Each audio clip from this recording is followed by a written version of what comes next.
وعلى آله وصحبه ومن والاه بعد۔ عزیز طلبہ کرام،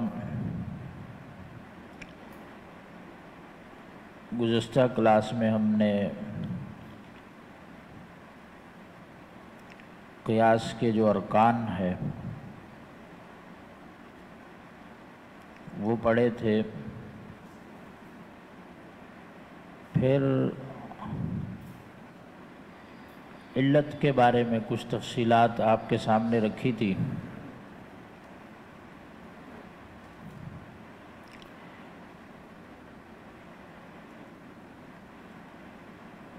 علت کے حوالے سے ہی بات آگے کچھ حصہ اس کا باقی ہے، اور وہ ہے مسئلۃ التحسین والتقبیح۔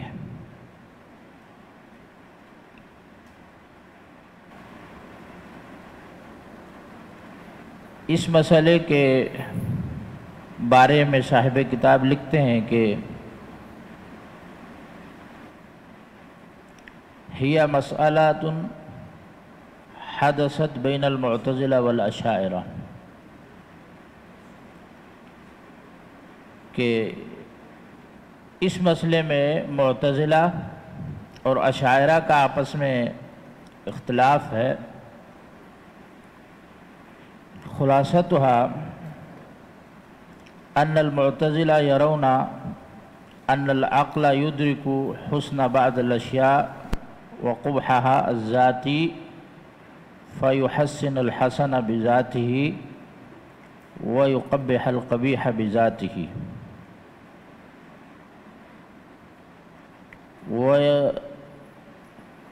ويرتب على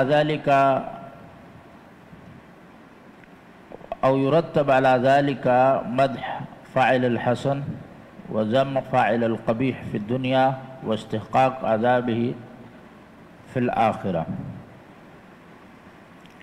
کہ معتزلے کا یہ کہنا ہے کہ عقل جو ہے چیزوں کے اچھے اور برے ہونے کا فیصلہ خود کر سکتی ہے، یعنی کون سی چیز اچھی ہے کون سی چیز بری ہے، اس کا پتہ ہم کہاں سے لگوائیں گے؟ عقل سے۔ اور آپ کو میں نے ذکر بھی کیا تھا کہ تقدیم العقل علی النقل یہ معتزلہ کا بنیادی اصول ہے۔ تو کہتے ہیں جس چیز کا حسن عقل سے پتہ چل جائے کہ یہ چیز اچھی ہے، اسی کے مطابق ہی ہم یہ کہیں گے کہ اس کے کرنے والا آدمی اچھا ہے، اور اگر عقل سے ہمیں پتہ چل جائے کہ یہ چیز بری ہے تو ہم یہ کہیں گے کہ اس کے کرنے والا انسان، یہ فعل برا ہے تو اس کے کرنے والا انسان بھی برا ہے۔ تو جب عقل سے ہمیں پتہ چل گیا کہ یہ چیز اچھی ہے، اس کے کرنے والا اچھا ہے، تو مطلب ہے اس کو ثواب ملنا چاہیے اچھے کام کا۔ اور جب ہمیں عقل سے پتہ چل گیا کہ یہ چیز بری ہے اور اس کے کرنے والا برا ہے، تو مطلب یہ ہے کہ برے چیز کا برا بدلہ ہوتا ہے، اس کی سزا ملنی چاہیے اس کو۔ تو وہ کہتے ہیں کہ عذاب آخرت میں جو ہے اس کا فیصلہ بھی ہم نے جو عقل سے پہچان لیا کہ یہ چیز بری ہے، تو اگر اس نے وہ کام کیا تو اس پہ آخرت میں عذاب بھی ہونا چاہیے۔ یہ تو معتزلہ ہیں جو عقل کو شتر بے مہار کے طور پر استعمال کرتے ہیں۔ دوسری طرف جو ہے وہ ہے اشعریہ، ينکرون ان یکون للعقل حکم۔ اشعری اس چیز کو تسلیم نہیں کرتے، وہ کہتے ہیں کہ عقل کا کوئی عمل دخل نہیں ہے شرعی احکام میں، لا بحسن ولا بقبح۔ عقل سے ہم کسی چیز کو اچھا بھی نہیں کہہ سکتے اور کسی کو برا بھی نہیں کہہ سکتے، ولا ذم ولا مدح، نہ ہم عقل سے کسی چیز کی مذمت کر سکتے ہیں یا اس کی لا تعریف کر سکتے ہیں۔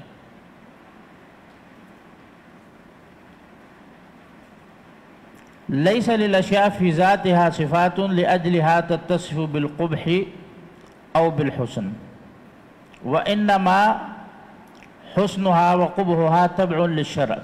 تو وہ کہتے ہیں کہ جتنی بھی چیزیں ہیں ہمیں کیسے پتہ چلے گا یہ چیز اچھی ہے؟ اگر شریعت نے اس کو جائز قرار دے دیا، حلال قرار دے دیا تو ہم سمجھیں گے یہ اچھی ہے، اور اگر شریعت نے اس سے روک دیا، منع کر دیا تو ہم سمجھیں گے یہ چیز بری ہے۔ عقل سے ہم اس کا ادراک نہیں کر سکتے۔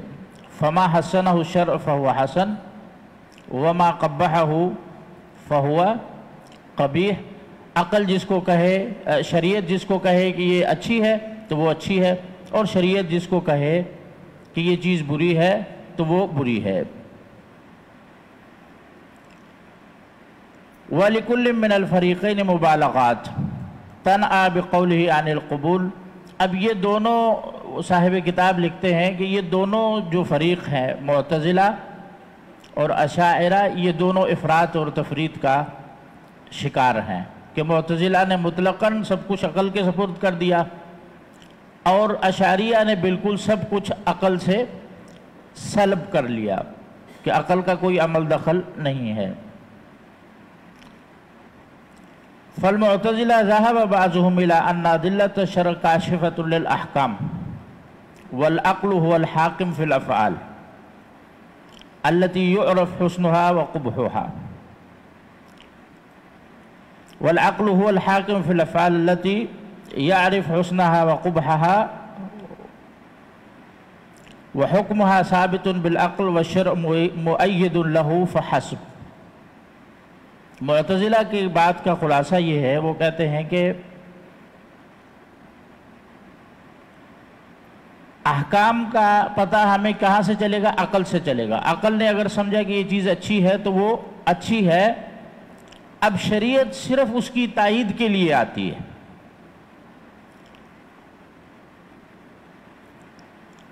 تو وہ کہتے ہیں کہ یہ کہنا کہ اچھی برے کی تمیز عقل سے ہی ہو جاتی ہے اور شریعت محض اس کو سپورٹ کرنے کے لیے آتی ہے، اس کی تائید کے لیے آتی ہے، ھذا فی تقلیل من اہمیت الشرع۔ جی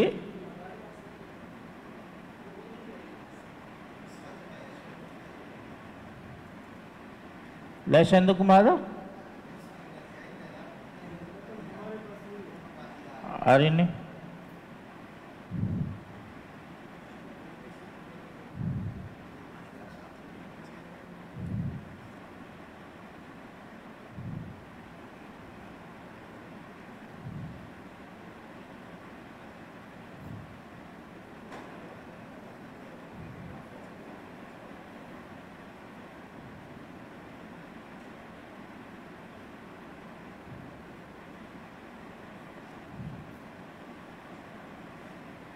هذه المسألة كلها ما عندكم؟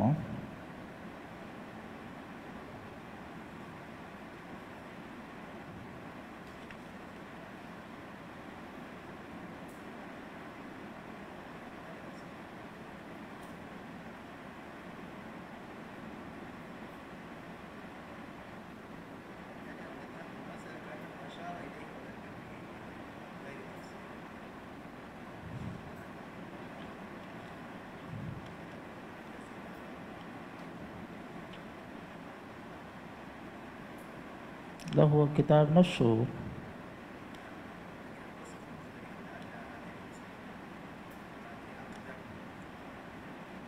ممكن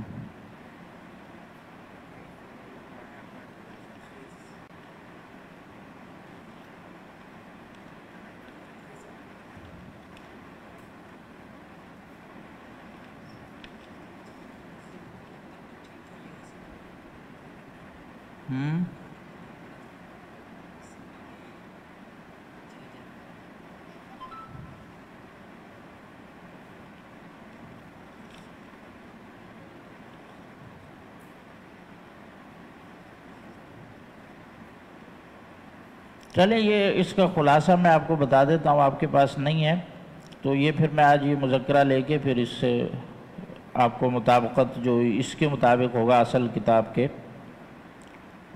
وہ انشاءاللہ پیج اضافی آپ کو فوٹو کاپی کر دیں گے۔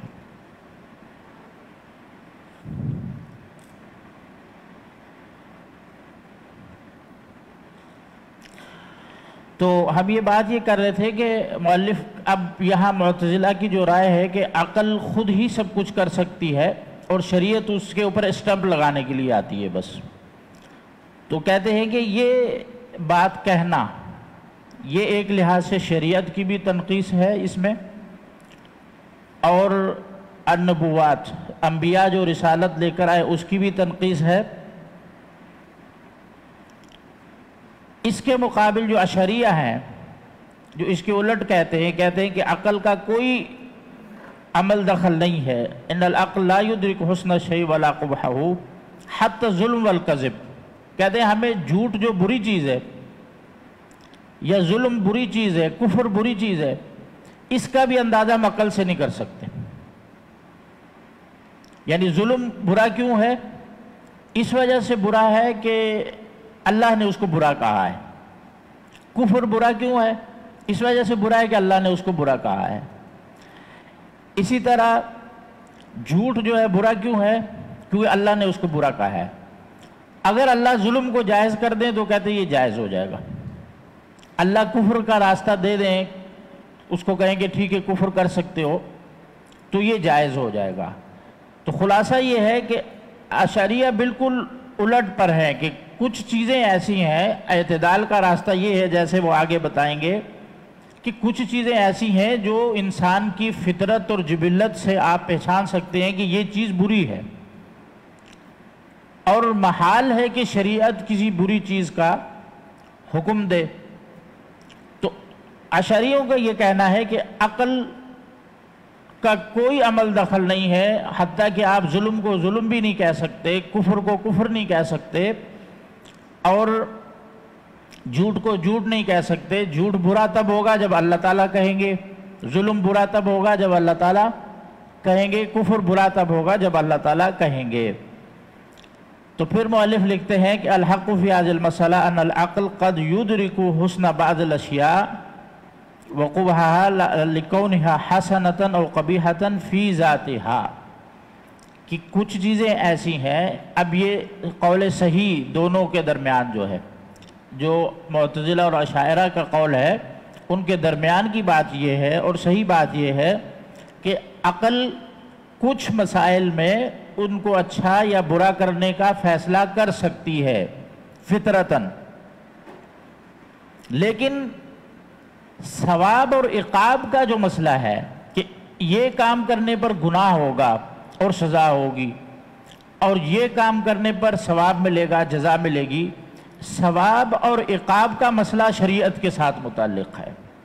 یعنی عقلاً آپ کہہ سکتے ہیں کہ یہ چیز بری ہے، اچھی ہے، یہ نہیں کرنی چاہیے، اب اس بری چیز کے کرنے پر ثواب عذاب ہوگا، سزا ہوگی، اس کا تعلق شریعت کے ساتھ ہے۔ اب شریعت بتائے گی کہ اس چیز پر یا اس گناہ پر سزا ہے، کون سی ہے، کتنی ہے، اس کا فیصلہ شریعت کرے گی۔ تو کہتے ہیں کہ صحیح قول یہ ہے، عدل قول یہ ہے کہ آپ چیزوں کے اچھے یا برا ہونے، کچھ چیزوں کے، سب نہیں، کچھ چیزوں کے اچھے یا برا ہونے کا اندازہ آپ عقل سے لگا سکتے ہیں، اور آپ کہیں گے یہ بری چیز ہے، اس کو چھوڑ دینا چاہیے، لیکن اس کی بنا پر ثواب اور جزا، جیسا کہ معتزلہ کہتے ہیں عقل نے جس کو برا کہہ دیا اس پر لازمی اگر آپ کریں گے تو سزا ہے، عقل نے جس کو اچھا کہہ دیا اگر آپ اس کو کریں گے تو اس پر لازمی ثواب ہے۔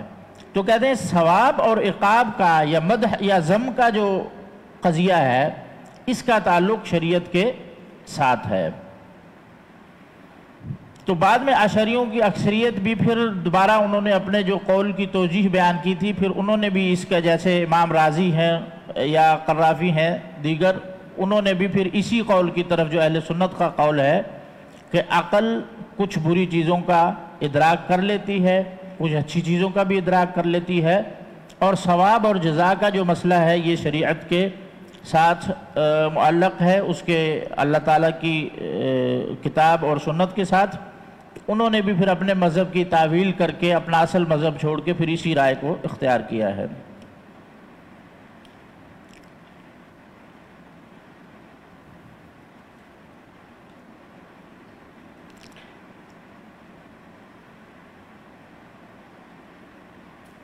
اس کی بنیاد پر، یعنی یہی جو مسئلہ ہے، اسی کی بنیاد پر کہتے ہیں کہ معتزلہ یہ کہتے ہیں کہ جمیع افعال اللہ و احکامہ معللہ بالمصالح و در المفاسد، اللہ کے جتنے بھی افعال یا جتنے بھی احکام ہیں وہ مصالح کے ساتھ تعلق رکھتے ہیں کہ مصالح کا حصول اور مفاسد کو دفع کرنا، یعنی فساد کو ختم کرنا اور مصلحت کو حاصل کرنا، یہ شریعت کے سارے احکام اسی سے متعلق ہیں، کیونکہ اللہ تعالیٰ حکیم ہے اور حکیم جو ہے بغیر کسی مصلحت کے کوئی کام نہیں کرتا۔ اس لیے اس کے لیے انہوں نے کچھ آیات سے استدلال بھی کیا ہے کہ وَمَا خَلَقْنَا السَّمَاءَ وَالْأَرْضَ وَمَا بَيْنَهُمَا لَاعِبِينَ، کہ اللہ تعالیٰ نے فرمایا کہ ہم نے زمین اور آسمان کھیل کے لیے پیدا نہیں کیے یا کھیل کی بنیاد پر پیدا نہیں کیے، یعنی اس کے پیدا کرنے کے کوئی حکمت اور کوئی مصلحت ہے۔ یا افحسبتم انما خلقناکم عبثا، یعنی بلا قصد ولا ارادہ ولا حکمہ، کیا تم یہ سمجھتے ہو کہ ہم نے تمہیں بغیر کسی مقصد کے پیدا کیا ہے؟ تو کہتے ہیں سب احکام کے پیچھے کوئی مقصد ہوتا ہے، اگر وہ مقصد ہے تو وہ ٹھیک ہے، اگر مقصد نہیں ہے تو وہ ٹھیک نہیں ہے۔ اشعریہ اس کے الٹ کہتے ہیں افعال اللہ و احکام لا تعلل بالمصالح و در المفاسد، کہ اللہ تعالیٰ کے جو احکام ہیں ان کی تعلیل ہم مصلحت اور مفسدت کی بنیاد پر نہیں کر سکتے، کیونکہ اللہ تعالیٰ نے اپنا وصف یہ قرآن میں بیان کیا ہے کہ لا یسأل عما یفعل، اللہ تعالیٰ جو کرتا ہے اس سے کوئی پوچھنے والا نہیں ہے۔ تو مطلب یہ ہے کہ اللہ تعالیٰ ظلم کو اگر جائز قرار دیتے تو وہ جائز ہے، اللہ تعالیٰ سے کوئی پوچھنے والا نہیں ہے۔ اللہ تعالیٰ جھوٹ کو جائز قرار دیتے تو وہ ٹھیک ہے، کیونکہ اللہ تعالیٰ لا یسأل عما یفعل۔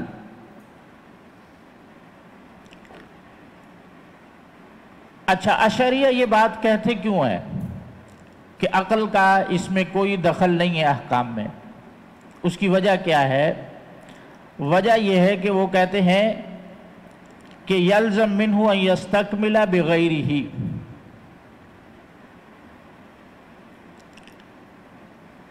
کہ اس سے یہ لازم آتا ہے کہ اللہ تعالیٰ کسی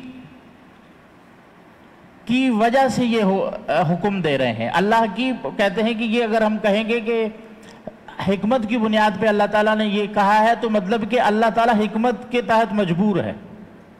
وہ کہتے ہیں اس سے اللہ تعالیٰ کی مجبوری ظاہر ہوتی ہے، اللہ تعالیٰ کا احتیاج ظاہر ہوتا ہے کہ اللہ محتاج ہے حکمت کا۔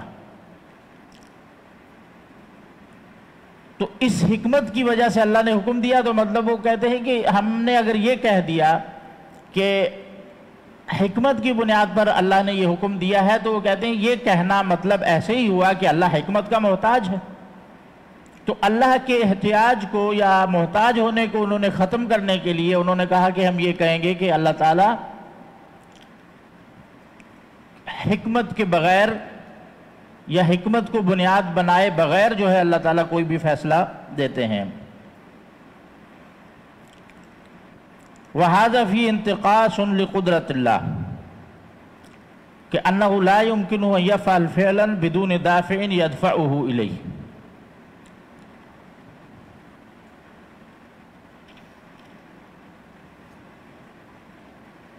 کو کہتے ہیں کہ یہ جو ہے اللہ تبارک و تعالیٰ کی قدرت میں نقص اس سے پیدا ہوتا ہے۔ اگر ہم کہیں کہ عقل یا اللہ تعالیٰ حکمت کی بنیاد پر کوئی فیصلہ کر رہے ہیں تو اس سے یہ مطلب ہوگا کہ اللہ تعالیٰ حکمت کے محتاج ہیں، اس کی بنیاد پر فیصلہ کر رہے ہیں، تو اس سے اللہ تعالیٰ کی قدرت میں نقص واقع ہوتا ہے۔ تو اس سے جو ہے یعنی کہ ان دونوں معتزلہ کی اگر عبارت کو دیکھ لیں، اشعریہ کی عبارت کو دیکھ لیں، تو دونوں میں اللہ تعالیٰ کے ساتھ سوء ادب ہے۔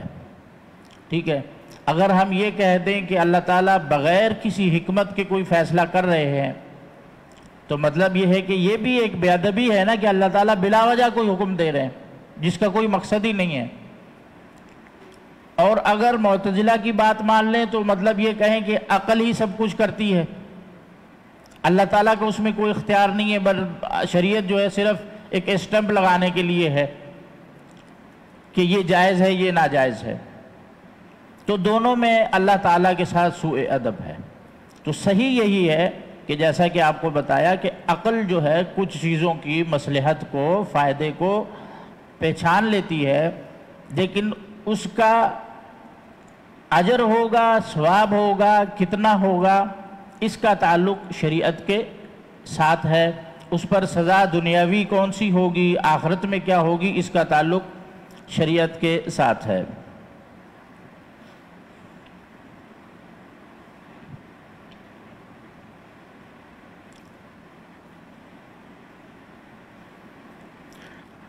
پھر جو رائے صحیح ہے اس کے بارے میں کہتے ہیں محققون قالوا ان افعال اللہ جل وعلا واحکامہ لا تخلو من حکمہ سواء عرفناها ام جہلناها۔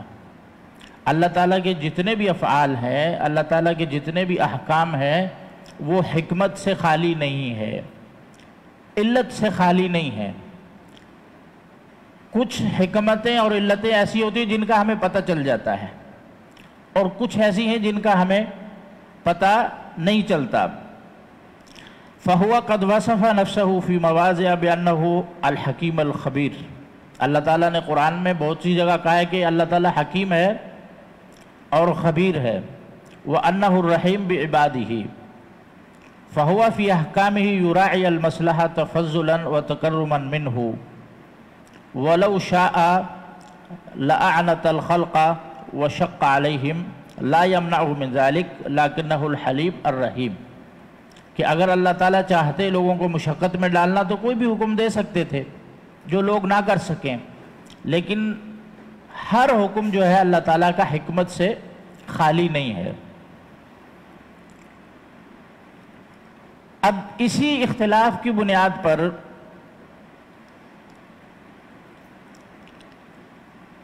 ایک اور اصولی مسئلہ ہے، یعنی اسی عقل کیا چیزوں کو اچھا برا ہونے کا فیصلہ کر سکتی ہے نہیں کر سکتی، اسی کی بنیاد پر ایک اور اصولی مسئلہ آیا ہے، الاصل فی الاحکام التعبد ام التعلیل، کہ کیا احکام میں اصل کیا ہے، کیا وہ تعبدی ہے یا ان کا کسی علت کے ساتھ تعلق ہے۔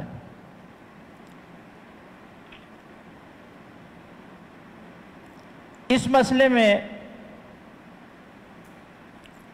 وہ کہتے ہیں ثلاثت اقوال، اہل علم کے 3 اقوال ہیں۔ الاصل التعلیل وهو رأی اکثر الفقہاء والاصولیین، اکثر فقہاء اور اصولیوں کا یہ موقف ہے کہ احکام میں اصل جو ہے وہ تعلیل ہے، کسی نہ کسی علت کی بنیاد پر کسی نہ کسی وجہ سے وہ حکم دیا گیا ہے، کسی مصلحت کو سامنے رکھ کے وہ حکم دیا گیا ہے۔ وَيَسْتَدِلُّونَ عَلَى ذَلِكَ بِكَثْرَةِ وُرُودِ التَّعْلِيلِ فِي كِتَابِ اللَّهِ وَسُنَّةِ رَسُولِهِ وَأَحْكَامِ الصَّحَابَةِ۔ یہ اس کی کیا دلیل ہے ان کے پاس کہ احکام میں اصل تعلیل ہے، صرف تعبد نہیں ہے۔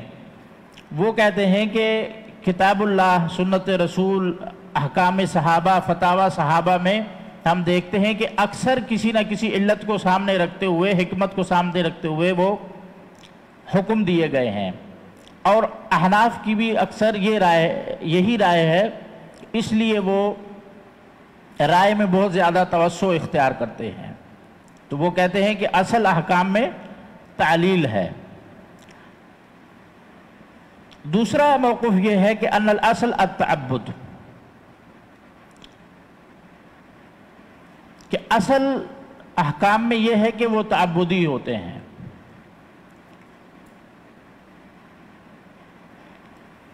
اور تیسرا قول جو ہے وہ یہ ہے التفریق بین العبادات والعادات، اور یہ تیسری رائے جو ہے وہی راجح ہے۔ وہ کہتے ہیں کہ ہم عبادات اور عادات میں فرق کریں گے۔ جو عبادات ہیں وہ احکام تعبدی ہیں، جیسے مثال کے طور پہ نماز ہے، زکوٰۃ ہے۔ اب مثلاً اللہ تعالیٰ نے 5 وقت نماز فرض کی ہے، اس کی کیا علت ہے؟ اس کے پیچھے کیا حکمت ہے؟ 6 وقت کیوں نہیں کری؟ 7 وقت کیوں نہیں کری؟ 3 وقت کیوں نہیں کی؟ کوئی علت آج تک ہم استنباط کر سکیں ہیں کہ یہ 5 وقت کی نماز کیوں ہے؟ یا مثال کے طور پہ فجر کی 2 رکعتیں کیوں ہیں؟ 4 کیوں نہیں ہیں؟ 3 کیوں نہیں ہیں؟ مغرب کی 4 کیوں نہیں ہیں؟ 3 ہے۔ تو وہ کہتے ہیں کہ جو جن چیزوں کا تعلق عبادات سے ہے، جیسے روزہ ہو گیا، نماز ہو گئی، حج ہو گیا، یا زکوٰۃ کے مسائل ہیں، یہ عبادات والے جو مسائل ہیں ان کا تعلق تعبدی ہے۔ ان کی حکمت ہمیں سمجھ میں آ گئی تو ٹھیک ہے، اگر ہمیں حکمت نہ بھی سمجھ میں آئی تو ہم نے من و عن عمل کرنا ہے۔ لیکن جو عادات اور معاملات ہیں، جیسے بیع شراء کے مسائل ہیں، نکاح طلاق کے مسائل ہیں، اجارہ کے مسائل ہیں، جو معاملات یا عادات سے جن چیزوں کا تعلق ہے اس میں اصل تعلیل ہے، وہ کسی نہ کسی حکمت، کسی نہ کسی علت کی وجہ سے اللہ تعالیٰ نے حکم دیے ہیں۔ تو یہ جو تفصیل ہے وہ کہتے ہیں کہ اسی کو ہم سامنے رکھیں گے۔ یہ نہیں ہم کہیں گے کہ اصل فی الاحکام التعلیل مجرد کہ کہیں گے کہ ہر حکم کے پیچھے کوئی نہ کوئی علت ہے، تو پھر نتیجہ یہ نکلے گا کہ جیسے لوگوں نے کچھ ایسے بھی ہیں، انہوں نے نماز کا بھی انکار کر دیا، ہر چیز کے پیچھے انہوں نے جنت جہنم کا بھی انکار کرا، پل صراط کا بھی انکار کرا، صرف عقل کی بنیاد پر، ہر چیز کو انہوں نے عقل کی بنیاد پہ پرکھا۔ اور دوسرا ہم یہ بھی نہیں کہیں گے کہ مجرد تعبدی ہے ہر چیز میں، تو اگر ہم نے مجرد تعبد کہہ دیا تو اس کا نتیجہ کیا نکلتا ہے کہ پھر بہت سے لوگ جیسے جنہوں نے قیاس کا انکار کیا ہے وہ اسی بنیاد پر کرتے ہیں کہ وہ کہتے ہیں کہ مثال کے طور پر جب شریعت نے ہمیں اتنا حکم دے دیا ہے تو ہم اسی پر ہی رہیں گے، جیسے کہ مثال میں نے آپ کو دی تھی کہ شریعت نے ربا جو ہے اس کی 6 جنس سے ذکر کی ہیں، 6 اجناس۔ وہ کہتے ہیں ان 6 کے علاوہ شریعت نے کسی چیز میں ربا کا ذکر نہیں کیا، سود کا ذکر نہیں کیا، تو مطلب یہ ہے کہ ان 6 کے علاوہ کسی بھی چیز میں سود کا حکم ہم نہیں لگا سکتے، وہ جائز ہے۔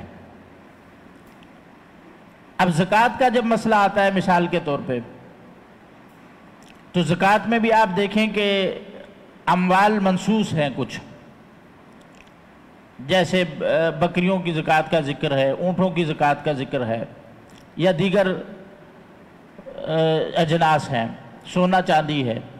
اس کے علاوہ کچھ اجناس ایسی ہیں زکوٰۃ میں جن کا ذکر نہیں ہے شریعت میں، اب ان پر زکوٰۃ ہوگی یا نہیں ہوگی، مثلاً دالیں ہیں، ان پر زکوٰۃ ہے نہیں ہے۔ اس کے علاوہ یہ نقدی پیسہ ہے ہمارے پاس، ان پر زکوٰۃ ہے نہیں ہے۔ یا مثال کے طور پہ جواہرات، سونے چاندی کے علاوہ جو ہیں، یا دیگر معدنی اشیاء جو ہیں جیسے لوہا ہو گیا، پیتل ہو گیا، تانبا ہو گیا، کیا ان پر بھی زکوٰۃ ہے یا نہیں ہے، وغیرہ وغیرہ۔ تو مطلب کہتے ہیں کہ اگر ہم صرف تعبد کہہ دیں گے تو پھر اس کا مطلب یہ ہوگا کہ جتنا بتا دیا گیا اتنے میں پر ہی ہم عمل کرنا ہے، کیونکہ عبادت توقیفی ہوتی ہے، اس کو آپ اس میں تعدی آپ نہیں کر سکتے، بڑھا نہیں سکتے آپ کوئی چیز۔ لیکن جب ہم یہ کہیں گے کہ نہیں، یہ جو حکم ہے یہ کسی علت، کسی وجہ سے دیا گیا ہے، تو پھر مطلب یہ ہوگا کہ ہمارے پاس یہ گنجائش ہوگی کہ ہم اس حکم کو دیگر اجناس پر بھی جو اس سے ملتی جلتی ہیں، علت میں متحد ہیں، دیگر اجناس پر بھی ہم وہ حکم لگا سکتے ہیں۔ تو یہ قول زیادہ انسب ہے کہ عبادات جو ہیں جیسے نماز، روزہ وغیرہ ہے، اس میں اصل جو ہے یہ احکام تعبدی ہے، اس کی تعلیل میں ہم نہیں جائیں گے۔ اگر کوئی حکمت پتہ چل گئی تو وہ اچھی بات ہے، ہم بیان کریں گے کہ اس وجہ سے، جیسے نماز کی کئی جسمانی حکمتیں علماء بیان کرتے ہیں، اور شاہ ولی اللہ نے حجت اللہ میں جو ہے تقریباً یہ تعلیلات ہی ذکر کی ہیں، حکمتیں ہی ذکر کی ہیں حجت اللہ البالغہ میں، کہ نماز کی تشریح میں کیا حکمتیں ہیں شریعت کی، زکوٰۃ کی تشریح میں کیا حکمتیں ہیں، روزے میں کیا حکمتیں ہیں۔ تو اگر تو حکمتیں ہمیں پتہ چل گئیں تو اچھی بات ہے، لیکن اگر نہیں بھی پتہ چلی تو ہم نے اس پر جیسا بتا دیا گیا ویسے ہی ہم نے عمل کرنا ہے۔ اور جو معاملات کا سلسلہ ہے اس میں جس میں ہمیں نصوص مل گئیں ان پر تو عمل کرنا ہی ہے، لیکن جن چیزوں میں ہمیں نص نہیں ملی اس میں ہم یہ علت تلاش کرنے کی کوشش کریں گے کہ یہ معاملہ اگر منع کیا گیا ہے تو کس بنیاد پر منع کیا گیا ہے۔ جو یہ کہا گیا ہے کہ التمر بالتمر ہا و ہا، کھجور کے بدلے میں، یا البر بالبر ہا و ہا، کھجور گندم جو ہے جب تبادلہ کرنا ہے تو گندم کے ہم وزن ہونی چاہیے، اور دو اور لو نقد ہونی چاہیے۔ جب ہم یہ کہتے ہیں تو ہمیں علت تلاش کرنی پڑے گی کہ یہ گندم کے بارے میں یہ کیوں کہا گیا ہے کہ ہم وزن ہونی چاہیے جب تبادلہ کرنا ہو گندم کا گندم کے ساتھ، تو ایک وزن ہونا چاہیے، اس طرف سے 1 کلو ادھر سے 1 کلو، کوالٹی میں فرق آ جائے، یہ بہت اعلیٰ کوالٹی کی گندم ہے، یہ جو ہے کم کوالٹی کی گندم ہے، قیمتوں میں بہت بڑا فرق ہے، یہ 30 روپے کلو ہے وہ 100 روپے کلو ہے، قیمتوں میں جو بھی فرق آ جائے، لیکن شریعت نے کہا ہے کہ نہیں، جب گندم کا گندم سے تبادلہ کرو گے تو 2 شرطوں کا خیال رکھو۔ ایک یہ کہ مثلاً بمثل، کہ برابر ہونی چاہیے، کلو یہاں سے اور کلو وہاں سے، اور دوسرا یہ ہے کہ یدن بید، نقد ہونی چاہیے، ادھار بھی نہیں کر سکتے۔ آپ یہ نہیں کہہ سکتے آج گندم مجھ سے کلو لے لو اور 1 کلو مجھے کل دے دینا، ایسا بھی نہیں کر سکتے۔ 2 شرطوں کو جب اتحاد جنس ہو جائے اور اتحاد علت ہو جائے تو 2 شرطیں لازمی ہیں، یہ کہ ہاتھ کے ہاتھ اور برابر برابر۔ لیکن اگر جنس الگ ہو جائے، مثال کے طور پہ اس کا میں آپ کو مثال دے کے سمجھاتا ہوں۔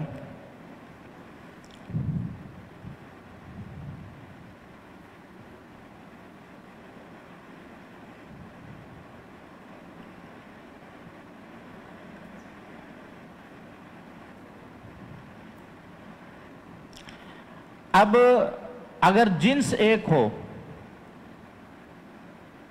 اور علت بھی ایک ہو تو اس میں شریعت نے 2 شرطیں لگائی ہیں۔ آپ کسی بھی چیز کا تبادلہ کریں گے تو 2 شرطیں ہونی چاہیے۔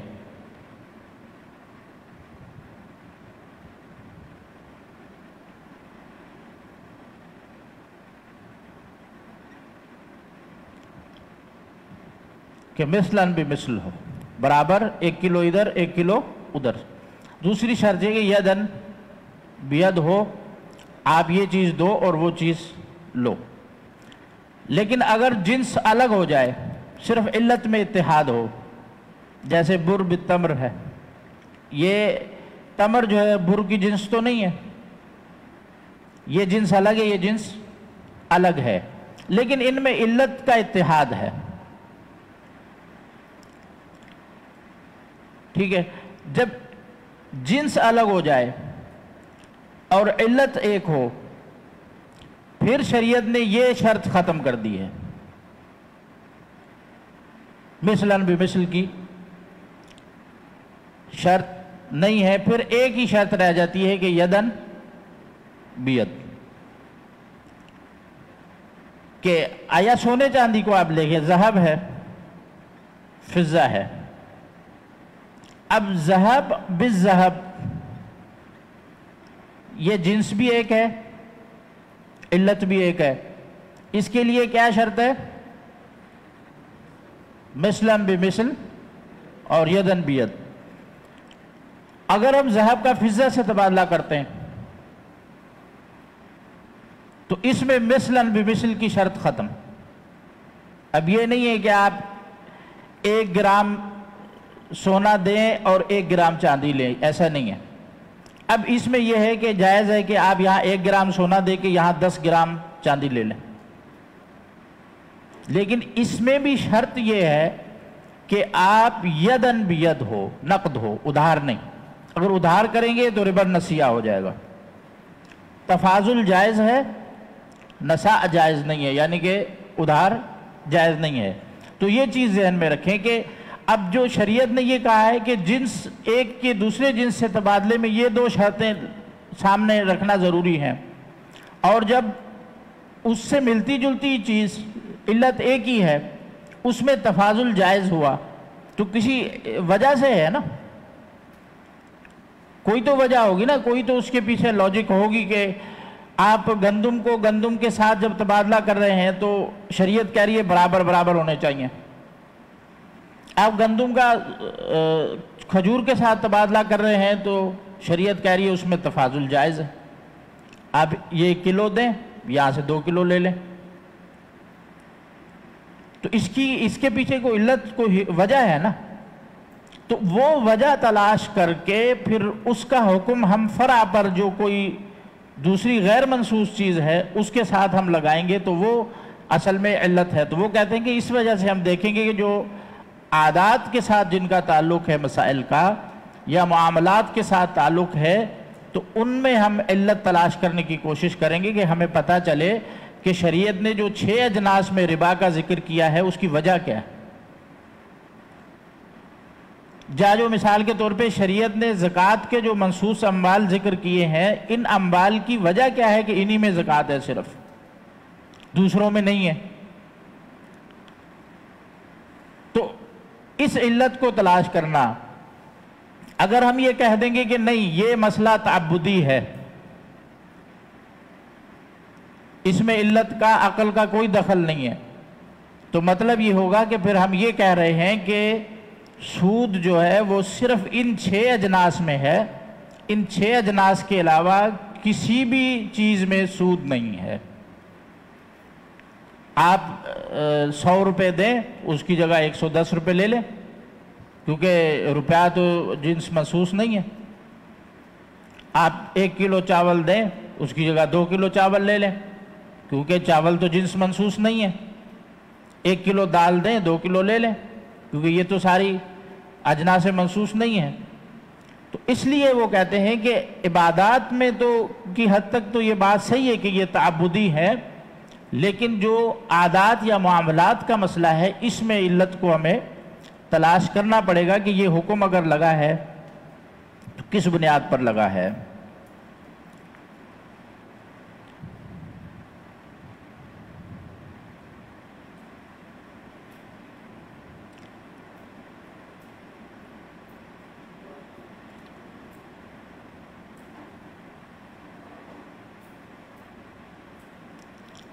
پھر آخر میں اسی باب میں اسی بحث میں مؤلف نے کچھ مسائل ذکر کیے ہیں. قد ذکر الزنجانی جملۃ من الفروع الفقہیہ ان بن الخلاف فیہا علی ھذا الاصل. کہتے کچھ مسائل ایسے ہیں بطور مثال انہوں نے ذکر کیے ہیں کہ یہ جو ہم نے پڑھا ہے فرق تحسین تقبیح عقلی کا کہ کیا عقل خود سے کوئی اچھے برے ہونے کا فیصلہ کر سکتی ہے، اس اختلاف کی بنیاد پر، یا یہ جو مسئلہ ہم نے پڑھا ہے کہ الاصل فی الاحکام تعبد ہے یا تعلیل ہے، اس اختلاف کی بنیاد پر وہ کہتے ہیں کہ کچھ مسائل ہیں جن میں وجہ خلاف یہ اختلاف ہے اصل. یعنی کہ جنہوں نے کہا کہ اصل فی الاحکام تعبد ہے انہوں نے کوئی اسی مسئلے میں اور حکم لگایا، اور جنہوں نے کہا کہ نہیں اصل فی الاحکام تعلیل ہے انہوں نے اسی مسئلے میں کوئی اور حکم لگایا. جیسے مثلا ایک مسئلہ ہے هل يتعین المال ازالۃ النجاسہ، کہ نجاست کو ختم کرنے کے لیے، اس کے ازالے کے لیے کیا پانی ہی شرط ہے؟ مثلا کسی شخص کے کپڑوں پر نجاست لگ گئی، کیا اس نجاست کے ازالے کے لیے پانی ہی شرط ہے، یا کسی اور چیز سے بھی ہم اس نجاست کا ازالہ کر سکتے ہیں؟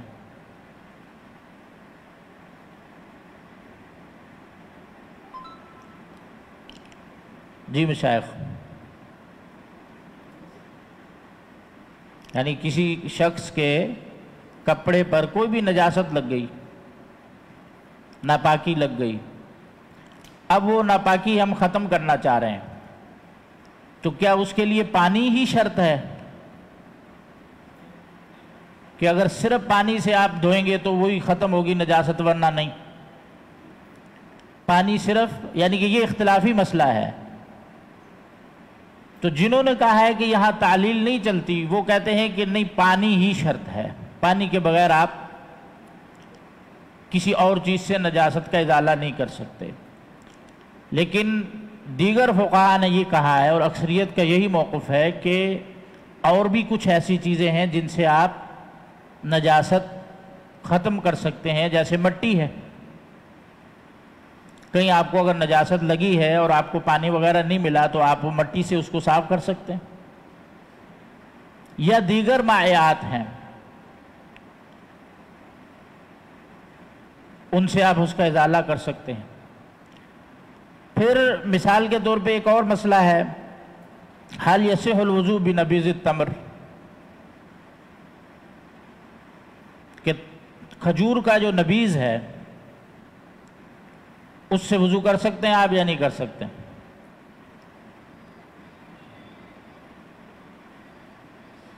یعنی کہ آپ کو پانی نہیں ملا،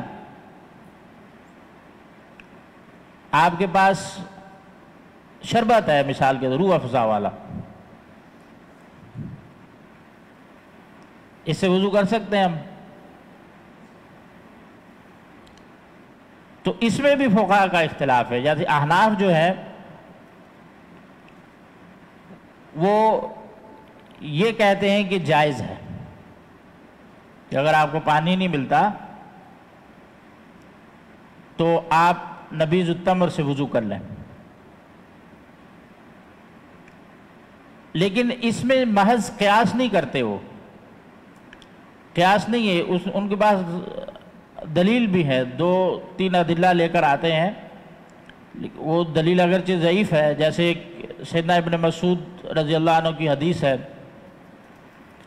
کہ جو لیلۃ الجن رسول اللہ صلی اللہ علیہ وسلم جنات سے ہم کلام ہونے کے لیے ان کو تعلیمات دینے کے لیے گئے تھے، تو سیدنا ابن مسعود کہتے ہیں کہ میں آپ صلی اللہ علیہ وسلم کے ساتھ تھا، تو آپ صلی اللہ علیہ وسلم نے مجھ سے پانی مانگا تو میں نے کہا پانی نہیں ہے، تو پھر میرے پاس کہتے ہیں ایک برتن تھا، اس میں نبیذ التمر تھی، تو رسول اللہ صلی اللہ علیہ وسلم نے پوچھا اس میں کیا ہے، تو آپ نے کہا کہ یہ نبیذ التمر ہے، تو آپ نے کہا تمرۃ طیبہ وماء طہور، تو یہ لے کر آؤ، انہوں نے اس سے وضو کیا، اس روایت سے۔ اور ایک اور بھی روایت ہے کہ النبیذ وضوء لمن لا اور لمن لم یجد الماء، تو یہ دونوں روایت، ایک تو اثر منقطع ہے اور ابن مسعود والا واقعہ بھی ضعیف ہے، صحیح نہیں ہے، کیونکہ جو صحیح روایات ہیں جو لیلۃ الجن کا واقعہ ذکر کرتے ہیں، جو رسول اللہ صلی اللہ علیہ وسلم گئے تھے، ان میں جو صحیح روایات ہیں ان میں ابن مسعود کی موجودگی کا ذکر نہیں ہے کہ وہ نہیں تھے اس سفر میں، اس وقت جب رسول اللہ صلی اللہ علیہ وسلم گئے تھے، بلکہ صحابہ کہتے ہیں کہ ہم ساری رات آپ صلی اللہ علیہ وسلم کو تلاش کرتے رہے، ملے نہیں، تو صبح کو دیکھا کہ وہ ہمارے پاس آئے، تو پھر آپ صلی اللہ علیہ وسلم نے بتایا،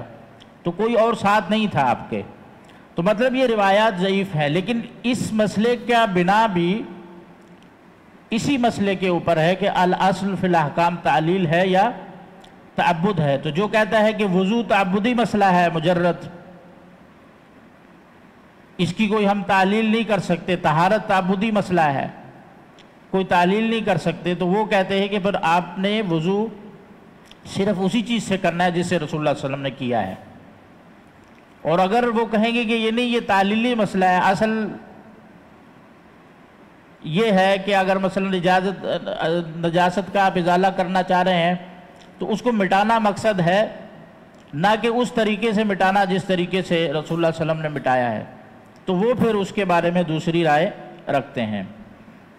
اسی طرح ایک اور مسئلہ ذکر کیا انہوں نے، جو اسی اختلاف کی بنیاد پر علماء میں اختلاف ہوا ہے، کہ حل یطہر جلد الکلب بالدباغ وبالدباغ، کہ کتے کی جو کھال ہے یا خنزیر کی کھال، یہ دباغت کے بعد کیا یہ طاہر ہو جاتی ہے؟ اس کو ہم استعمال کر سکتے کسی نہ کسی چیز میں؟ چمڑا جو ہے یا خنزیر کا چمڑا ہے،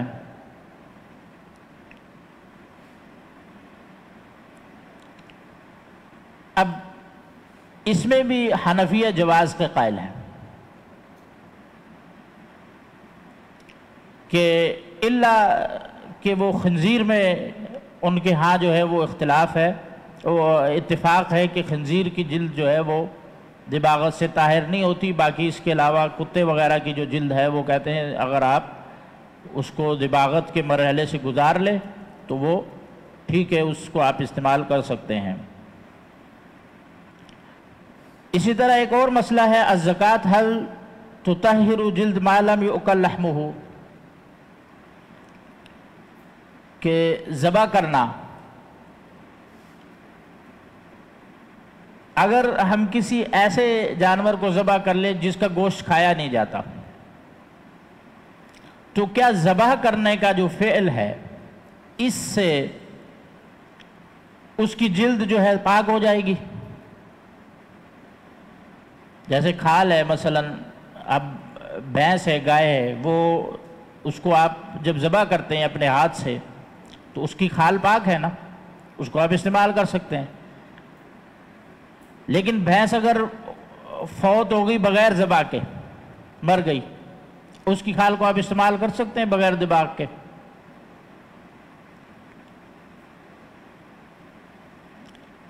میتہ ہے وہ، یعنی وہ ذبح نہیں کیا آپ نے، خود مری ہے بھینس، میتہ میں شمار ہوتا ہے، تو کیا دباغت سے پہلے اس کی جلد کو ہم استعمال کر سکتے ہیں؟ نہیں کر سکتے۔ اگرچہ وہ حلال ہے، بھینس حلال ہے، لیکن وہ ذبح کرنے سے فوت نہیں ہوئی، مری نہیں ہے، وہ خود مری ہے، وہ میتہ میں شمار ہوگی۔ تو میتہ کی جلد جو ہے وہ دباغت کے بعد طاہر ہوتی ہے، اس سے پہلے نہیں۔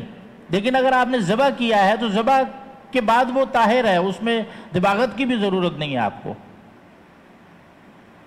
تو اب اسی مسئلے کو دیکھتے ہوئے انہوں نے کہا ہے کہ دیکھیں، اب ذبح کرنے سے بھینس کی جلد ہو گئی حلال، پاک ہو گئی، اور اگر بھینس خود مر جاتی ہے وہ میتہ ہے، اور میتہ کی جلد کے لیے شرط ہے کہ اس میں دباغ ہوگا، تو اس کے بعد اس مرحلے سے گزرے گی تو پھر طاہر ہوگی نا۔ تو کہتے ہیں کہ ہم نے اگر ہم اس کو تعلیل کو دیکھیں تو ہم سمجھتے ہیں کہ علت اس میں ذبح کرنا ہے، علت اس میں ہمیں یہ سمجھ آئی کہ ذبح کرنے سے بغیر دباغ کے وہ آپ اس کو استعمال کر سکتے ہیں۔ تو وہ کہتے ہیں کہ ہمیں یہ علت یہ سمجھ آئی کہ یہاں ذبح کرنا جو ہے زکوٰۃ شرعی، یہ علت ہے اس کی جلد کے حلال ہونے کی۔ اچھا، اب اس کو ہم کسی اور جانور پر فٹ کریں جس کا گوشت کھایا نہیں جاتا، اس کو ہم ذبح کر لیتے ہیں، تو اس کی کھال جو ہے ہم اس کو بغیر دباغت کے استعمال کر سکتے ہیں۔ اس مسئلے میں جو اختلاف ہے اس کے بنیاد بھی یہی قاعدہ ہے کہ الاصل فی الاحکام التعلیل ہے یا تعبد ہے۔ اس طرح ابدال فی باب الزکوات، زکوٰۃ میں جو بدل ہے، مثلا آپ کو زکوٰۃ الفطر ہے، اس میں آپ کو جنس نہیں ملتی تو آپ قیمت دے سکتے ہیں، یا مثال کے طور پہ آپ پر گندم کی زکوٰۃ فرض ہے، آپ کے پاس گندم ابھی دینے کے لیے نہیں ہے، کیا آپ گندم کی قیمت دے سکتے ہیں بدل، یا گندم کی جگہ آپ چاول دے سکتے ہیں؟ اس مسئلے کی بھی بنیاد وہ کہتے ہیں کہ یہی قاعدہ ہے۔ ایک وجہ، یعنی کہ کبھی ایسا ہوتا ہے کہ ایک مسئلے میں کئی اور بھی وجوہات ہوتی ہیں اختلاف کی، لیکن بڑی بنیادی وجہ یہ ہے، کہتے ہیں کہ یہی اسی قاعدے کی بنیاد پر اختلاف ہوتا ہے۔ اگر ہم کہیں گے کہ زکوٰۃ یہ تعبدی ہے، عمل ہے، تو پھر اس میں ہم یہ کہیں گے کہ آپ بدل کی رخصت نہیں دے سکتے۔ کیسے رخصت دیں گے؟ کیونکہ یہ عبادت کا مسئلہ ہے۔ تو عبادت میں کیا ہوتا ہے؟ اصل کیا ہے؟ توقیف ہے۔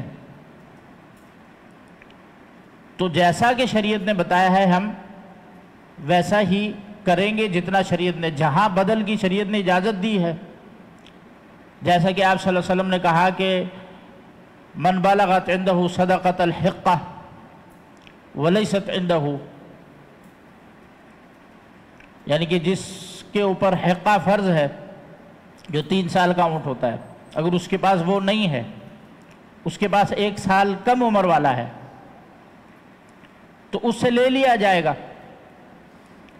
اور اس کے ساتھ بدل میں وہ یا تو بکریاں دے گا 2 یا 20 درہم دے گا۔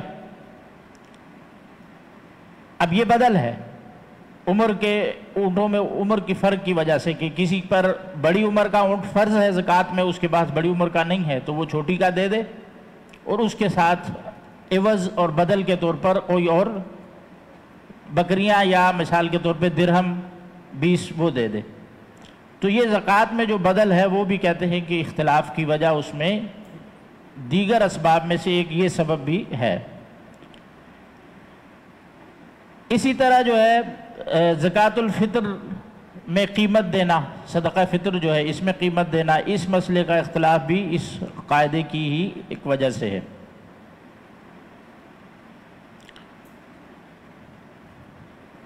پھر آگے آپ آ جائیں شروط القیاس۔ قیاس کے جیسا کہ ہم نے آپ کو بتایا کہ 4 ارکان ہیں، اس میں سے ہر رکن کی الگ الگ شرائط ہیں۔ جیسے اصل ہے، جس کو مقیس علیہ بھی کہا جاتا ہے،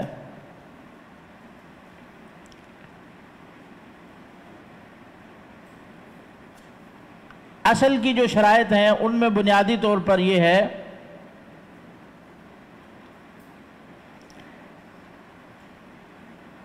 ان یکون لہ حکم شرعی ثابت بنص۔ اصل میں پہلی شرط یہ ہے کہ اس اصل کا حکم شرعی ثابت ہو نص سے، دلیل سے۔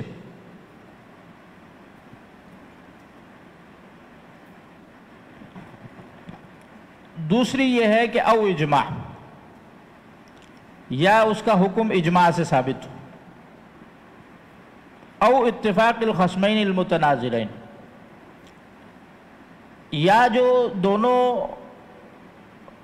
خصم ہیں یعنی کہ مناظرہ کر رہے ہیں 2 افراد، ان دونوں کے ہاں ایک چیز قدر مشترک ہے، کچھ اصول ہیں وہ متفق علیہ ہوتے ہیں۔ جیسے 2 مذاہب میں ہو رہا ہے، کوئی ایک شافعی ایک حنفی ہے، ان دونوں کے درمیان کچھ اتفاقات ہوتے ہیں کچھ اصول میں، کہ وہ بھی مانتے ہیں اور یہ بھی مانتے ہیں۔ تو ان دونوں کا اتفاق جس قاعدے پر ہے، جس کو دونوں مان رہے ہیں، یا پھر وہ اصل اس قاعدے پر ہو، اس اتفاق پر ہو کہ دونوں اس کو تسلیم کریں۔ اور چوتھی یہ ہے کہ اللہ یکون مستثنی من القیاس، کہ وہ مسئلہ یا وہ اصل مقیس علیہ کب ہوگا؟ جب وہ قیاس سے مستثنی نہ ہو۔ کچھ احکام شریعت میں ایسے ہیں جو قیاس سے مستثنی ہیں، اس پر ہم قیاس نہیں کر سکتے۔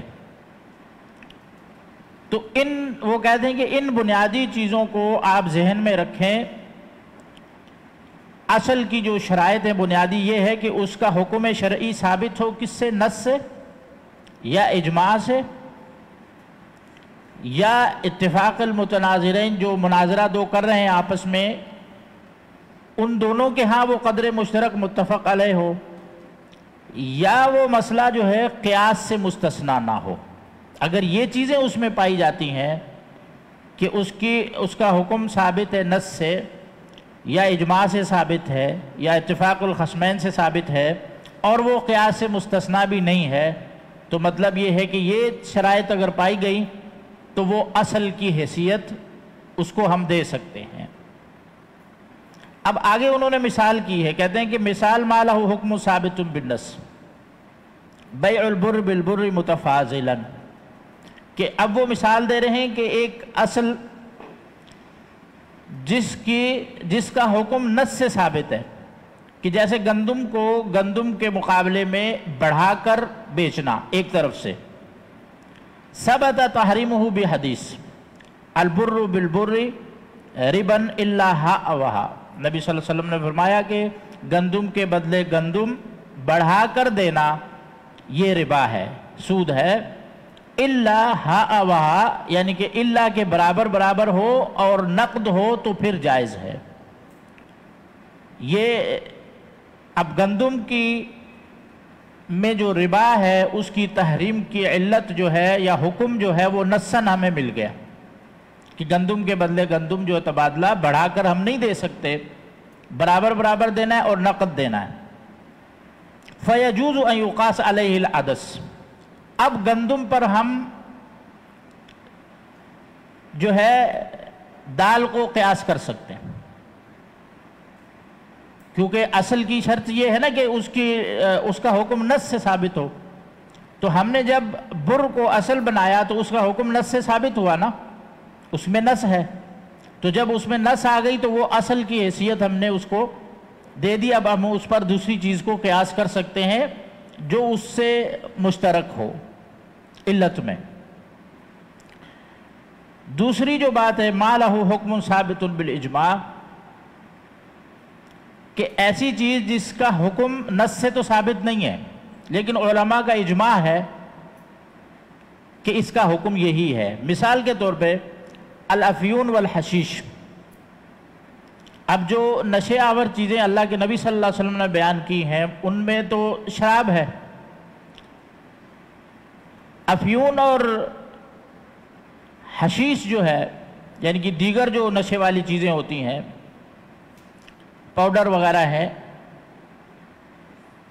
یہ تو نص میں نہیں ہے لیکن علماء کا اجماع ہے سب کا کہ یہ بھی حرام ہے۔ اب مطلب اس حکم میں علماء کا اجماع ہو گیا، اب یہ چیز اصل بن گئی۔ یقاس علیہ القات، قات یہ ایک نبات ہے، ایک جڑی بوٹی ہے، زیادہ تر افریقہ کے ممالک میں ہوتی ہے، نشے کے طور پر اس کو استعمال کرتے ہیں، جیسے ہمارے ہاں یہ نسوار وغیرہ اور دوسری چیزیں ہیں، یا افیون ہے، اس کو بھی یہ بھی ایک بوٹیاں ہوتی ہیں، پھر ان کو کوٹتے ہیں، کوٹنے کے بعد پھر اس کو نشے کے طور پہ استعمال کرتے ہیں۔ تو اسی طرح القات یہ بھی ایک بوٹی ہے نشہ آور، افریقہ وغیرہ کے ممالک میں اس کی کاشت ہوتی ہے۔ تو وہ کہتے ہیں کہ اب افیون اور حشیش جو ہے یہ مجمع علیہ مسئلہ ہے نا کہ یہ حرام ہے، اب افیون اور حشیش پر ہم القات جو ہے اس کو قیاس کر سکتے ہیں، کیونکہ اصل کا حکم ہمیں اجماع سے پتہ چل گیا کہ یہ حرام ہے۔ فَتَحْرِيمُ الْحَشِيشِ ثَابِتٌ بِالْإِجْمَاعِ يُقَاسُ عَلَيْهِ الْقَاتِ۔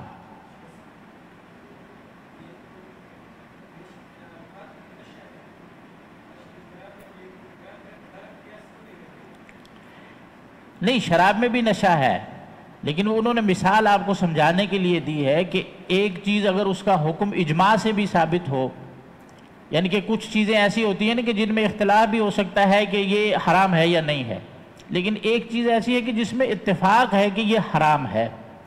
وہ کہتے ہیں کہ جس مسئلے میں اتفاق ہو گیا کہ یہ حرام ہے، اب وہ مسئلہ اصل بن گیا، اس میں اجماع ہو گیا، اب اجماع ہو گیا تو اس کا ایسی اجماع جو ہے دلیل ہے ایک طور پر اتفاقی، تو جب اس میں وہ کہہ رہے ہیں اجماع ہو گیا تو یہ اصل کی حیثیت ہم اس مسئلے کو دے سکتے ہیں۔ اس پر پھر ہم دیگر چیزوں کو قیاس کر سکتے ہیں. تو اس کے سمجھانے کے لیے انہوں نے آپ کو یہ مثال دی ہے. کبھی کبھار ایسے ہوتا ہے کہ ایک اصل جو ہے اس کو، ایک جو فرع ہے اس کو بہت سے اصول اپنی طرف کھینچ رہے ہوتے ہیں کہ آپ اس کو اس سے بھی الحاق کر سکتے ہیں، اس سے بھی کر سکتے ہیں. یعنی کہ کبھی ایک فرع کے ایک سے زیادہ اصل بھی ہوتے ہیں. تو یہاں جیسے مثال کے طور پہ آپ اس کو، اس نشاور بوٹی کو آپ شراب سے بھی ملا سکتے ہیں کیونکہ اس میں بھی نشہ ہے، اور آپ افیون چرس سے بھی ملا سکتے ہیں کیونکہ ان میں بھی نشہ ہے، اور ان کی حرمت اجماع سے ثابت ہے. تو یہاں وہ یہ سمجھانے کی کوشش کر رہے ہیں کہ کبھی کبھار صرف یہ شرط نہیں ہے کہ نص جو ہے، علت جو ہے وہ یا اصل جو ہے وہ منصوص علیہ ہی ہو، صریح نصی ہو، اس میں اجماعی مسئلہ بھی ہو سکتا ہے. پھر تیسری جو شرط انہوں نے ذکر کی ہے اس میں وہ کہتے ہیں کہ اتفاق الخصمین المتناظرین.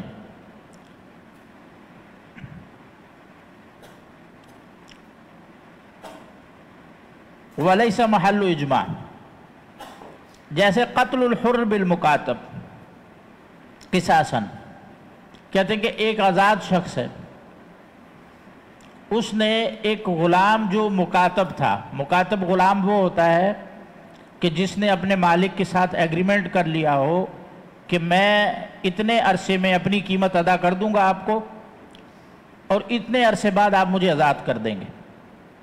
یعنی جس نے اپنے سید کے ساتھ، اپنے مالک کے ساتھ یہ معاہدہ کیا ہو کہ میں اتنی عرصے میں آپ کو اپنی قیمت جو آپ نے لگائی ہے، میری قیمت، وہ میں اپنی قیمت آپ کو دے دیتا ہوں کما کے کہیں سے لے کے، تو آپ مجھے آزاد کر دیں. اب اس کے سید نے، اس کے مالک نے اتفاق کر لیا کہ ٹھیک ہے. اب یہ ہو گیا عبد المکاتب. اب علماء کہتے ہیں کہ ایک آزاد شخص، اختلافی مسئلہ ہے لیکن اکثریت کا یہ قول ہے کہ ایک آزاد شخص اگر کسی غلام کو قتل کر دیتا ہے تو قصاصاً آزاد شخص قتل نہیں ہوگا، بلکہ اس غلام کی بس دیت دے گا. دیت دے دی اس نے، اب بری الذمہ ہو گیا، اب قصاصاً اس کو قتل ہم نہیں کریں گے، کیونکہ قتل میں وہ کہتے ہیں قصاص کے اندر مساوات شرط ہے کہ ہم پلہ ہونے چاہیے. تو یہاں یہ شخص آزاد ہے، وہ غلام ہے، وہ ایک بضاعہ ہے، بکتا ہے بازار میں، یہ شخص آزاد ہے. تو کہتے ہیں آزاد نے اگر غلام کو قتل کر دیا تو ہم کیا کریں گے کہ قصاصاً آزاد کو قتل نہیں کریں گے، بلکہ اس کو یہ کہیں گے کہ آپ اس غلام کی جو قیمت، جو دیت بنتی ہے شریعت میں، وہ دیت ادا کر دو تو تم آزاد ہو. یہ کہتے ہیں کہ قتل الحر بالمکاتب اتفق الشافعیہ والحنفیہ علی عدم قتل الحر بالمکاتب. حنفیوں اور شافعیوں میں اس مسئلے میں اتفاق ہے کہ ایک آزاد شخص کو مکاتب غلام کے بدلے قتل نہیں کیا جائے گا. یہ مسئلہ اتفاقی ہے ان کے ہاں. وقاس الشافعیہ العبد علی المکاتب.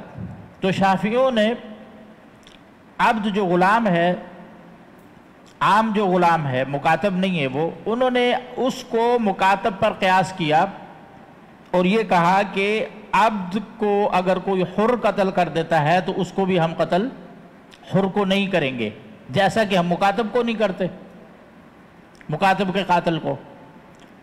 حنفیہ اس کے خلاف ہیں، وہ کہتے ہیں نہیں، اگر عبد کو کسی شخص آزاد نے قتل کر دیا تو اس کے بدلے میں ہم اس کو قتل کریں گے، آزاد شخص کو، کیونکہ اللہ تعالیٰ نے قرآن میں یہ کہا ہے کہ ان النفس بالنفس، کہ نفس کے بدلے نفس ہے، تو یہ بھی نفس ہے وہ بھی نفس ہے، تو ہم اس کو قتل کریں گے. اب ان کا ایک اصل عدم قتل الحر بالمکاتب، اس پر اتفاق ہے دونوں کا، لیکن قتل الحر بالعبد اس میں اختلاف ہو گیا. تو اب شافعیوں نے ان سے یہ کہا کہ بھائی تم مکاتب کے جو مکاتب غلام ہے اس کا مالک اس کو قتل کر رہا ہے آزاد، اس پر آپ قصاص نہیں لگا رہے، تو عبد تو اس سے ادنا درجے کا ہوا نا، وہ تو مکمل غلام ہے، تو اس کے قاتل پہ تم قصاص کا حکم کیوں لگا رہے ہو؟ تو یہ مطلب ہے، یہ ذکر کرنے کا ان کا، مثال دے کر سمجھانے کا یہ ہے کہ یہ ایک اصول ہے جس میں حنفی اور شافعی دونوں متفق ہے، لیکن جب ایک فرع آ گئی، وہ فرع کے قیاس میں وہ دونوں کا حکم مختلف ہے، تو شافعیوں نے پھر اسی کو، یعنی کہ جو اپنے اور حنفیوں کے درمیان متفقہ اصول تھا، اس متفقہ اصول پہ قیاس کر کے انہوں نے کہا کہ نہیں، حر جو ہے عبد کے مقابلے میں قتل نہیں ہو سکتا۔ اچھا، چوتھی جو شرط ہے، اللہ یکون مستثنی من القیاس، کہ وہ مسئلہ اصل ہونے کے لیے یہ لازمی ہے کہ وہ مسئلہ قیاس سے مستثنی نہ ہو۔ قیاس سے مستثنی کی مثال انہوں نے بیع العرایا سے دی ہے۔ بیع العرایا یہ ہوتا ہے کہ آپ تر کھجور جو ہے، تر کھجور خریدیں خشک کھجور کے بدلے میں۔ تو نبی صلی اللہ علیہ وسلم سے یہ پوچھا گیا، سوال کیا گیا کہ ہمارے پاس خشک کھجور ہے، اس کے بدلے میں ہم تر کھجور جو ابھی درختوں میں لگی ہوئی ہے وہ خریدنا چاہ رہے ہیں، تو کیا ہمارے لیے یہ جائز ہے؟ تو رسول اللہ صلی اللہ علیہ وسلم نے یہ سوال پوچھا کہ اَيَنْقُصُ الرُّطَبُ اِذَا جَفَّ، کہ جب تر کھجور خشک ہو جائے تو کیا اس کا وزن کم ہوتا ہے، کم ہو جاتا ہے؟ تو صحابہ نے فرمایا جی اللہ کے رسول، وزن کم ہو جاتا ہے۔ تو نبی صلی اللہ علیہ وسلم نے فرمایا کہ نہیں، آپ خشک کھجور کے بدلے تر کھجور تخمیناً نہیں خرید سکتے، وزناً خرید سکتے ہیں۔ تخمیناً مطلب ہوتا ہے کہ آپ درخت پر یہ اندازہ لگا لیں کہ اس درخت پر اندازاً کوئی 20 کلو کھجور ہوگی۔ یہ اصل شرعی مسئلہ ہے کہ آپ خشک کھجور کے بدلے تر کھجور اندازے سے خرید نہیں سکتے، منع ہے۔ لیکن بیع العرایا میں رسول اللہ صلی اللہ علیہ وسلم نے رخصت دی ہے کہ اگر کوئی ضرورت مند ہے، وہ اپنی ضرورت کے لیے تر کھجور خریدنا چاہ رہا ہے اور اس کے پاس جو ہے وہ اتنے پیسے نہیں ہیں کہ اس سے وہ خرید سکے، تو اس کے پاس کھجور ہی ہے، خشک کھجور ہے، تو نبی کریم صلی اللہ علیہ وسلم نے رخصت دے دی کہ 5 وسق تک، 5 اوسق کی حدیث میں ذکر ہے کہ 5 وسق تک آپ جو ضرورت مند ہے، جو تر کھجوریں خریدنا چاہتا ہے، وہ خشک کھجور دے کے اتنے تک کی کھجوریں خرید سکتا ہے، تخمین کے ساتھ، اندازے کے ساتھ۔ تو اب بیع العرایا یہ استثناء ہے، جو اصل مسئلے سے، اصل مسئلہ کیا تھا کہ آپ خشک کھجور کے بدلے تر کھجور تخمیناً اندازے سے خرید نہیں سکتے، جائز نہیں ہے۔ لیکن یہاں اللہ کے رسول صلی اللہ علیہ وسلم نے رخصت دے دی، استثناء دیا ایک۔ تو وہ کہتے ہیں کہ یہ جو مستثنیٰ مسئلہ ہے، اس کو ہم اصل نہیں بنا سکتے، یہ نہیں کہہ سکتے کیونکہ اگر کھجور میں رخصت ہے تو مطلب یہ ہے کہ انگور بھی جو ہے ایک خشک انگور ہم دے کر اندازے سے ہم تازے انگور خرید لیں، یا اس کے علاوہ دیگر جو بھی پھل ہیں جن کے تازے اور خشک میں وزن کا فرق ہوتا ہے، تو ہم کہیں کہ کیونکہ عرایا میں اللہ کے رسول نے رخصت دی ہے 5 وسق تک، تو ہم عرایا کو ہی اصل بنا لیتے ہیں اور دیگر چیزوں کو بھی، انگور کو بھی ہم قیاس کر لیتے ہیں اس مسئلے پر۔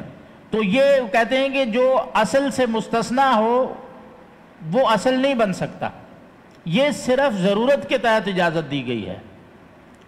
تو آپ عرایا کے مسئلے پر دوسرے مسائل کو قیاس نہیں کر سکتے۔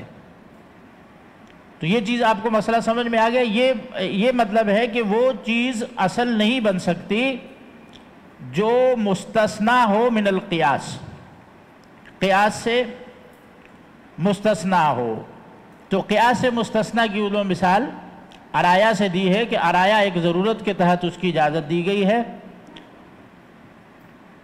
آپ اس کو عرایا کے مسئلے کو اصل بنا لیں اور دیگر چیزوں کو اس پر قیاس کرتے رہیں، یہ ایسے جائز نہیں ہے۔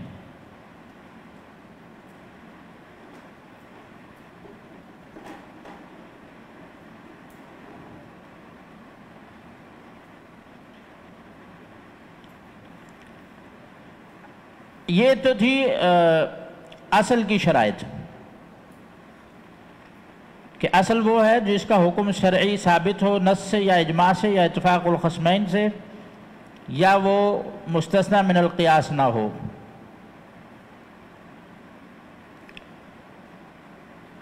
اب دوسرا یہ شروط الفرع پڑھ کے پھر بات اپنی ختم کرتے ہیں کہ جو فرع ہے جس کو آپ نے قیاس کرنا ہے اس کے لیے کیا شرائط ہیں۔ اس کی پہلی شرط یہ ہے ان یکون غیر منصوص علی حکمہ، کہ فرع جو ہے اس کی نص نہ ہو کوئی ہمارے پاس۔ اگر نص ہو گئی تو پھر تو اصل بن گیا نا وہ۔ فرع کے لیے شرط یہ ہے کہ اس کی ہمارے پاس کوئی نص نہ ہو، اس کا حکم ہمیں نص سے پتہ نہ چلے، دلیل سے۔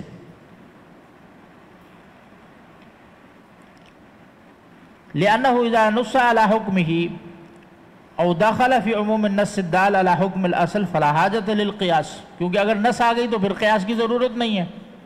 قیاس تو تب کیا جاتا ہے جب نص نہ ہو۔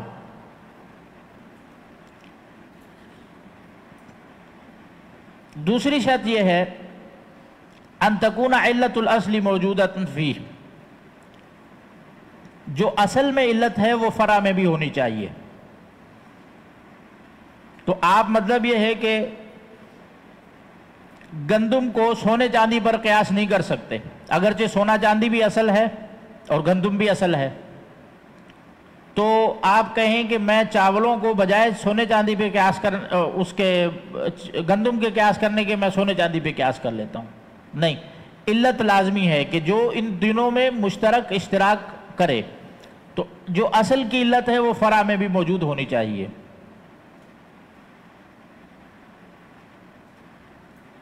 لأن شرط تعدیت الحکم من الاصل للفرع وجود العلہ فی الفرع، کیونکہ حکم کو آپ جب متعدی کریں گے اصل سے فرع کی طرف تو کسی علت کی بنیاد پر کریں گے، تو وہ علت ہونی لازمی ہے۔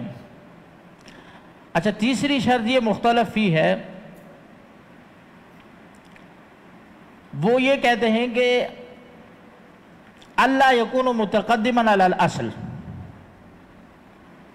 کہ فرع جو ہے اشترط بعض العلماء فی الفرع اللہ یکون متقدما علی الاصل، کہ فرع اصل پر متقدم نہ ہو۔